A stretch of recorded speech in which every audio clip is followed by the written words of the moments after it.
স্বপ্ন পূরণ করতে বিদেশ বিভুঁয়ে গিয়ে হারিয়ে যাচ্ছেন সিলেটের তরুণরা। কেউ মারা যাচ্ছেন দালালদের মাধ্যমে ইউরোপ যাত্রার পথে, আবার কেউ মারা যাচ্ছেন বিদেশের মাটিতে দুর্ঘটনার শিকার হয়ে। গেল 2 বছরে সাগরে ডুবে, পুলিশের গুলিতে, হামলা ও দুর্ঘটনায় সিলেটের শতাধিক তরুণ মারা গেছেন। সম্প্রতি তুরস্ক ও গ্রিসের সীমান্তে ঠান্ডায় মারা গিয়েছেন অভিবাসী প্রত্যাশী সিলেটের 2 যুবক।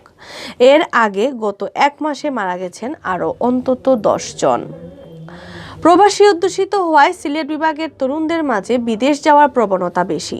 বৈধ উপায়ে বিদেশ যাওয়ার সুযোগ না পেয়ে তারা হাত ধরেন দালালের সাথে চুক্তি করে বিভিন্ন দেশ ঘুরে জীবনের ঝুঁকি নিয়ে তারা পাড়ি দিতে চান ইউরোপের বিভিন্ন দেশে। এ সময় দালালদের দ্বারা প্রতারণা ও নির্যাতনের শিকার হন তারা। দালালরা বিদেশে নিয়ে জিম্মি করে দেশে থাকা স্বজনদের কাছ থেকে লাখ লাখ টাকা হাতিয়ে নিয়ে তুলে দিয়ে বিভিন্ন দেশের আইন শৃঙ্খলা বাহিনীর সদস্যদের হাতে। আর যখন কেউ পুলিশের হাতে ধরা খেয়ে কারাগারে যায়, তখন পরিবারের সাথে তাদের যোগাযোগ বিচ্ছিন্ন হয়ে পড়ে।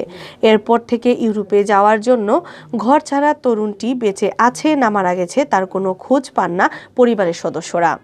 ইউরোপ পাঠানোর জন্য বিভিন্ন দেশ ঘুরিয়ে দালালরা অনেককে লিবিয়ায় নিয়ে যায়। সেখান থেকে নৌকা করে ভূমধ্যসাগর পাড়ি দিয়ে যেতে হয় ইতালি সহ বিভিন্ন দেশে। সাগর পাড়ি দেওয়ার সময় সলিল সমাধি হয় অনেকের। গত জানুয়ারি মাসের শেষের দিকে ইতালি যাওয়ার উদ্দেশ্যে দালালের মাধ্যমে লিবিয়া যাওয়া বিয়ানীবাজারের খসির আবদুল্লাপুর শাহজিপাড়ার আমিনুল ইসলাম নামের এক যুবক সেদেশের পুলিশের গুলিতে মারা যান। লিবিয়ার কারাগারে বিয়ানীবাজারের আরও 24 জন যুবক বন্দী রয়েছে বলে জানিয়েছেন তাদের স্বজনরা।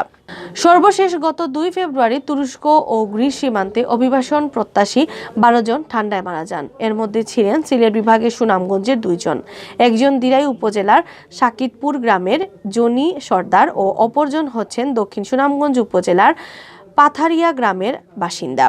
তুরস্ক হয়ে তারা গ্রিসে ঢোকার চেষ্টা করেছিলেন। এর আগে 2020 সালের 6 সেপ্টেম্বর একইভাবে তুরস্ক থেকে গ্রিস যাওয়ার পথে 2 সিলেটি যুবকের মৃত্যু হয়।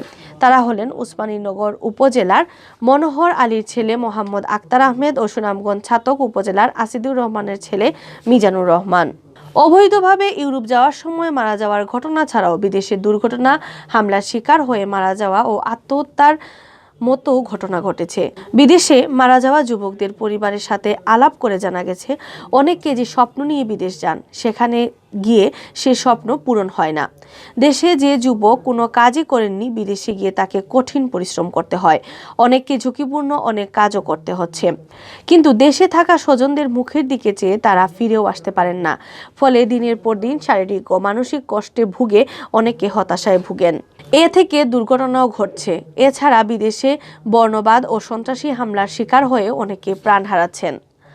গত 4 ফেব্রুয়ারি দক্ষিণ আফ্রিকায় সড়ক দুর্ঘটনায় প্রাণ হারান সিলেটের গোলাপগঞ্জ উপজেলার ফুলসাইন্ট পীরেরচক গ্রামের বাসিন্দা জুবেল আহমদ।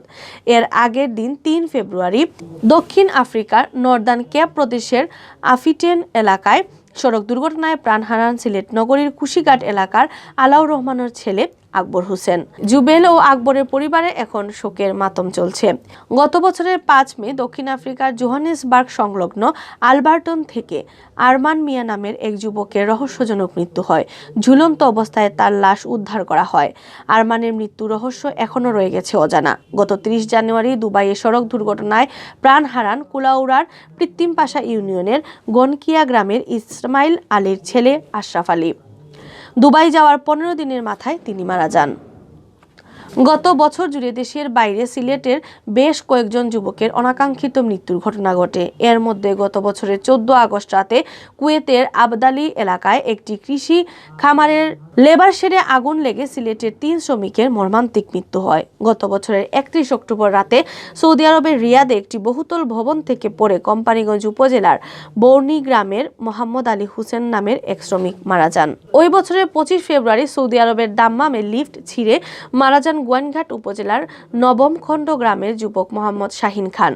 গত বছরের 17 সেপ্টেম্বর স্কটল্যান্ডে সহকর্মীর ছুরিকাঘাতে খুন হন বিয়ানীবাজার উপজেলার ফতেহপুর গ্রামের সেলিম উদ্দিন নামের এক যুবক।